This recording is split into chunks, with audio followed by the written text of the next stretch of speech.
guys. And guys, inom tayo ng sabaw ng buko. Ito yung binili ko sa palengke guys.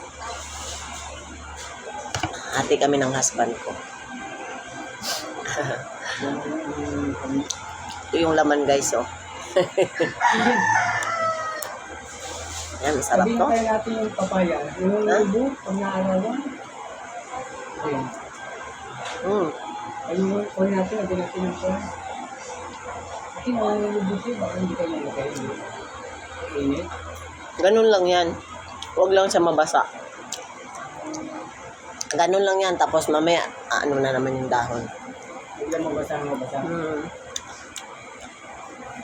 Ako, yung dami ng buo.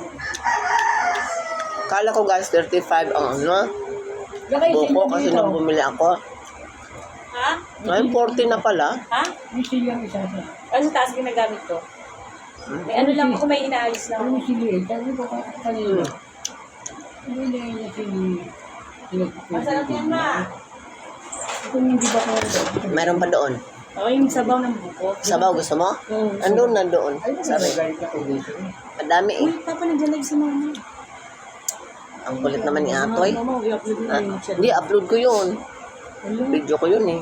Hindi naman siya nagagalit ko. Wala Huwag naman ka eh. mag-isip ng ganun. Alam mo, ikaw nag-ano ka na naman, nagja-judge ka. Ba't magagalit?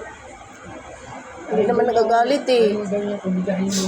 Oo, ka lang masyadong Nasa kanya na kasi yung partner. Sila naman yun eh, party nila eh. Okasyon nila, hayaan mo Hindi sila. naman tayo nagpapa-birthday. Bakit ang galing ito? Ibang tao. Kahit apo mo yan, o, sila naman yung magulang, hayaan mo lang sila.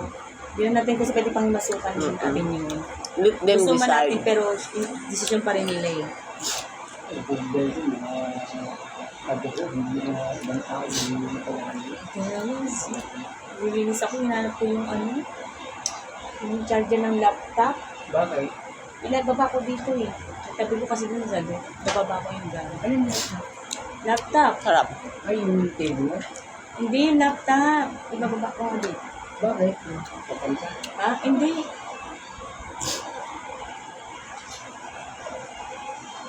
Ano ang papaba yung table? Guys, pusin ko lang tong aking buko. Bye. God bless everyone. Sabi ko pa kanina.